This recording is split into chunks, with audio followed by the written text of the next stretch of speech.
Good morning. How are you? It's been great, hasn't it? I've been blown away by the whole thing. In fact, I'm leaving.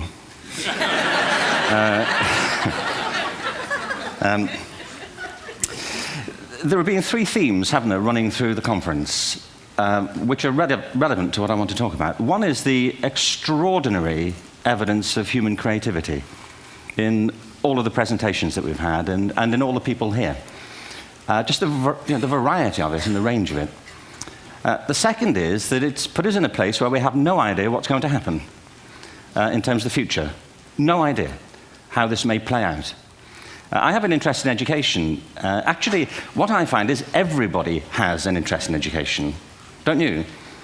I find this very interesting. If you're at a dinner party and you say you work in education, actually, you're not often at dinner parties, frankly,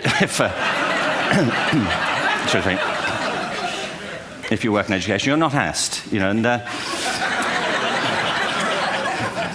you're never asked back, curiously. That's I think it strikes me.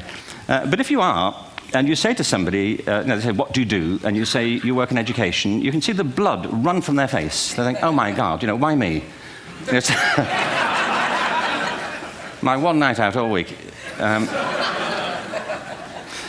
But if you ask people about their education, they pin you to the wall.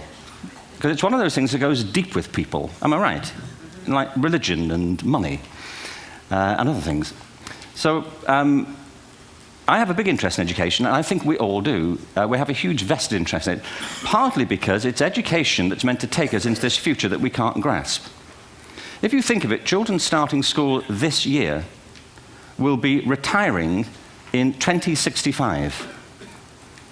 Nobody has a clue, despite all the expertise that's been on parade for the past 4 days, what the world will look like in 5 years' time. And yet we're meant to be educating them for it. So the unpredictability, I think, is extraordinary. And the third part of this is that we've all agreed, nonetheless, on the really extraordinary capacities that children have, their capacities for innovation. I mean, Serena last night was a marvel, wasn't she? Just seeing what she could do. And she's exceptional, but I think she's not, so to speak, exceptional in the whole of childhood. What you have there is a person of extraordinary dedication who found a talent. And my contention is all kids have tremendous talents, and we squander them pretty ruthlessly. So I want to talk about education, and I want to talk about creativity. My contention is that creativity now is as important in education as literacy, and we should treat it with the same status. Thank you.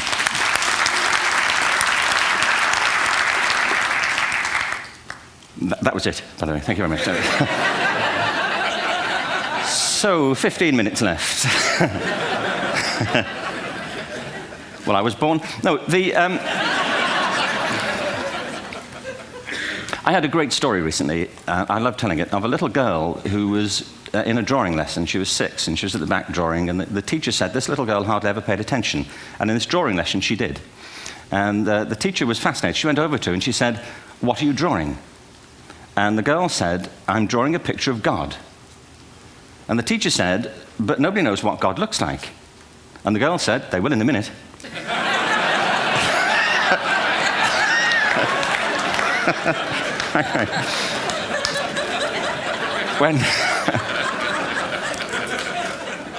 When my son was 4 in England, actually he was 4 everywhere, to be honest. I mean,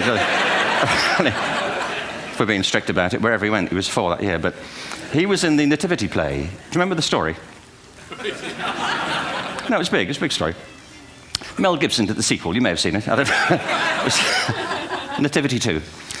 But James got the part of Joseph, which we were thrilled about. We consider this to be one of the lead parts.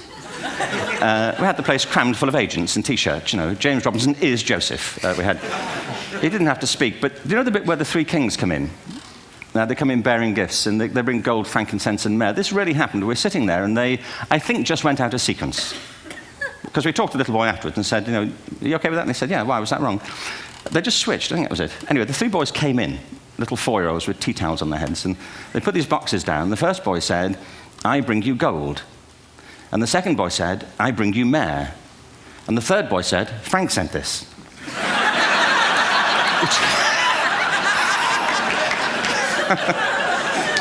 It's great.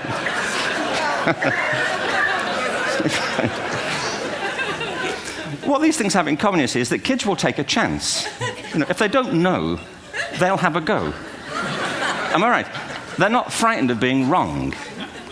Now, I don't mean to say that being wrong is the same thing as being creative. What we do know is, if you're not prepared to be wrong, you'll never come up with anything original. If you're not prepared to be wrong. And by the time they get to be adults, most kids have lost that capacity. They have become frightened of being wrong. And we run our companies this, by the way. We stigmatize mistakes. And we're now running national education systems where mistakes are the worst thing you can make. And the result is that we are educating people out of their creative capacities. Picasso once said this. He said that all children are born artists. The problem is to remain an artist as we grow up. I believe this passionately, that we don't grow into creativity, we grow out of it. Or rather, we get educated out of it. So why is this?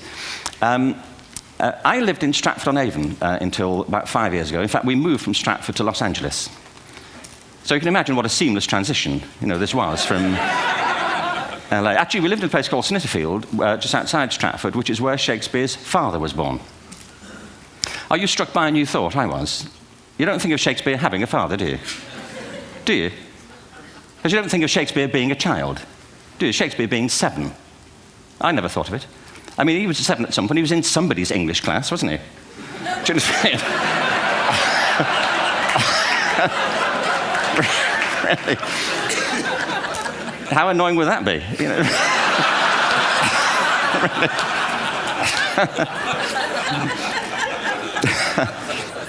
Must try harder. Being sent to bed by his dad to Shakespeare. Go to bed now, to William Shakespeare, and put the pencil down, and stop speaking like that. It's confusing everybody.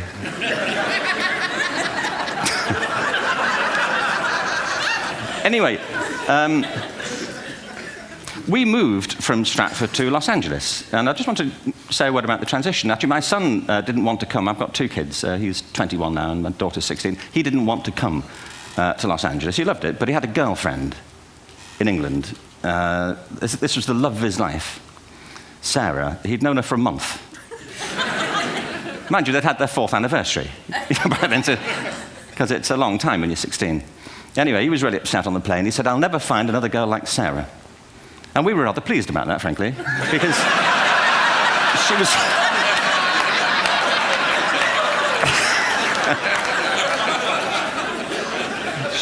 she was the main reason we were leaving the country.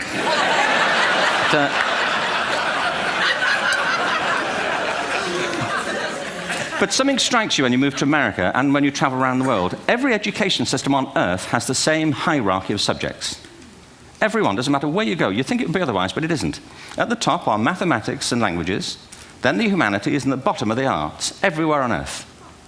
And in pretty much every system, too, there's a hierarchy within the arts. Art and music are normally given a higher status in schools than drama and dance. There isn't an education system on the planet that teaches dance every day to children the way we teach them mathematics. Why? Why not? I think this is rather important. I think maths is very important, but so is dance. Children dance all the time if they're allowed to. We all do. We all have bodies, don't we? Did I miss a meeting? I mean, I think... Truthfully, what happens is, as children grow up, we start to educate them progressively from the waist up. And then we focus on their heads, and slightly to one side. If you were to visit education as an alien and say, what's it for, public education, I think you'd have to conclude, if you look at the output, who really succeeds by this? Who does everything they should? Who gets all the brownie points? Who are the winners? I think you'd have to conclude the whole purpose of public education throughout the world is to produce university professors. Isn't it? They're the people who come out the top. And I used to be one. So there, And I like university professors, but, we shouldn't hold them up as the high watermark of all human achievement. They're just a form of life. Another form of life. But they're rather curious, and I say this out of affection for them. There's something curious about professors. In my experience, not all of them, but typically, they live in their heads. They live up there, and slightly to one side. They're disembodied, in a kind of literal way. They look upon their body as a form of transport for their heads. It's... Don't they? It's a way of getting their head to meetings.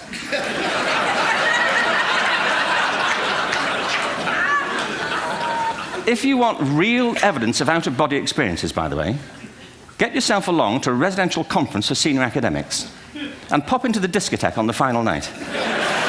And there you will see it, grown men and women writhing uncontrollably off the beat. Waiting to it ends so they can go home and write a paper about it. Now, our education system is predicated on the idea of academic ability. And there's a reason. The whole system was invented around the world. There were no public systems of education really before the 19th century. They all came into being to meet the needs of industrialism.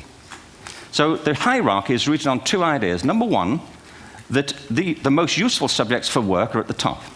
So you were probably steered benignly away from things at school when you were a kid, things you liked, on the grounds you would never get a job doing that. Is that right? Don't do music, you're not going to be a musician. Don't do art, you won't be an artist. Benign advice. Now, profoundly mistaken. The whole world is engulfed in a revolution. And the second is academic ability, which has really come to dominate our view of intelligence because the universities designed the system in their image. If you think of it, the whole system of public education around the world is a protracted process of university entrance. And the consequence is that many highly talented, brilliant, creative people think they're not, because the thing they were good at school wasn't valued or was actually stigmatized. And I think we can't afford to go on that way. In the next 30 years, according to UNESCO, more people worldwide will be graduating through education than since the beginning of history. More people. And it's the combination of all the things we've talked about, technology and its transformational effect on work, and demography and the huge explosion in population. Suddenly, degrees aren't worth anything. Isn't that true? When I was a student, if you had a degree, you had a job. If you didn't have a job, it's because you didn't want one. And I didn't want one, frankly. So, but now, kids with degrees are often heading home to carry on playing video games, because you need an MA, where the previous job required a BA, and now you need a PhD for the other. It's a process of academic inflation, and it indicates the whole structure of education is shifting beneath our feet. We need to radically rethink our view of intelligence. We know three things about intelligence. One, it's diverse. We think about the world in all the ways that we experience it. We think visually, we think in sound, we think kinesthetically, we think in abstract terms, we think in movement. Secondly, intelligence is dynamic. If you look at the interactions of a human brain, as we heard yesterday from a number of presentations, intelligence is wonderfully interactive. The brain isn't divided into compartments. In fact, creativity, which I define as the process of having original ideas that have value, more often than not, comes about through the interaction of different disciplinary ways of seeing things. The brain is intentionally, by the way, there's a shaft of nerves that joins the two halves of the brain called the corpus callosum. It's thicker in women. Following on from Helen yesterday, I think this is probably why women are better at multitasking. Because you are, aren't you? There's a raft of research, but I know it from my personal life. If my wife is cooking a meal at home, which is not often, thankfully, but if she's doing... she's good at some things. But if she's cooking, she's dealing with people on the phone, she's talking to the kids, she's painting the ceiling, she's doing open heart surgery over here. If I'm cooking, the door is shut, the kids are out, the phone's on the hook. If she comes in, I get annoyed. I say, Terry, please, I'm trying to fry an egg in here.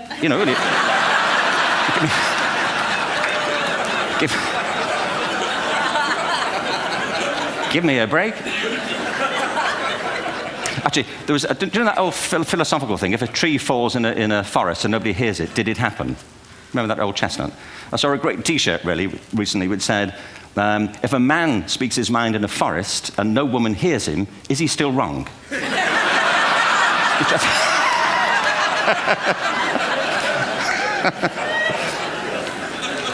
And the third thing about intelligence is it's distinct.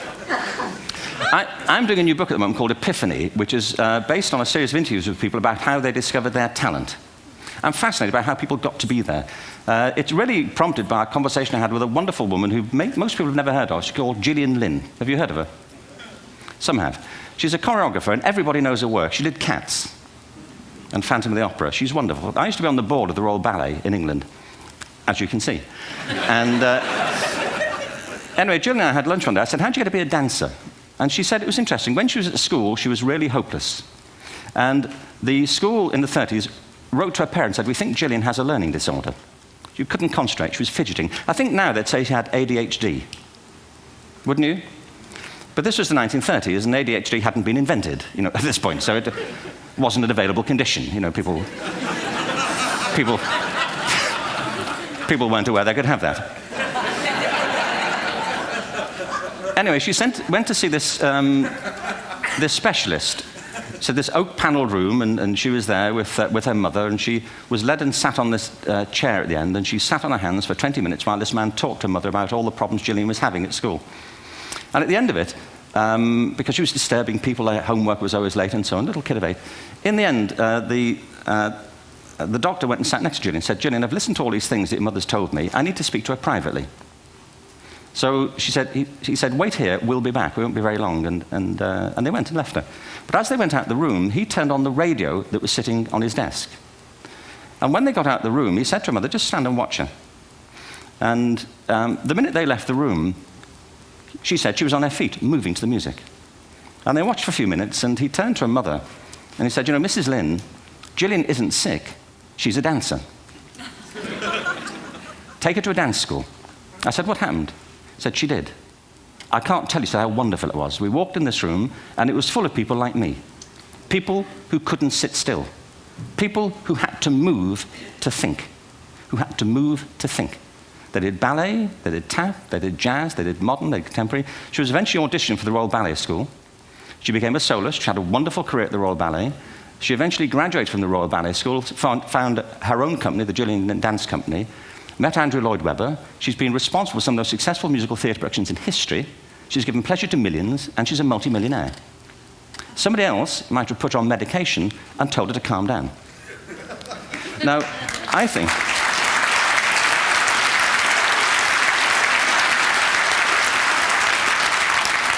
What I think it comes to is this. Al Gore spoke the other night about ecology and the revolution that was triggered by Rachel Carson. I believe our only hope for the future is to adopt a new conception of human ecology, one in which we start to reconstitute our conception of the richness of human capacity. Our education system has mined our minds in the way that we've strip-mined the earth for a particular commodity, and for the future, it won't serve us. We have to rethink the fundamental principles on which we're educating our children.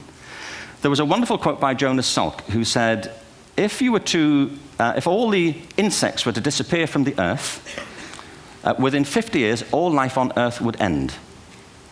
If all human beings disappeared from the earth, within 50 years, all forms of life would flourish. And he's right. What TED celebrates is the gift of the human imagination. We have to be careful now that we use this gift wisely and that we avert some of the scenarios that we've talked about. And the only way we'll do it is by seeing our creative capacities for the richness they are and seeing our children for the hope that they are. And our task is to educate their whole being so they can face this future. By the way, we may not see this future, but they will. And our job is to help them make something of it. Thank you very much. Bravo. Here.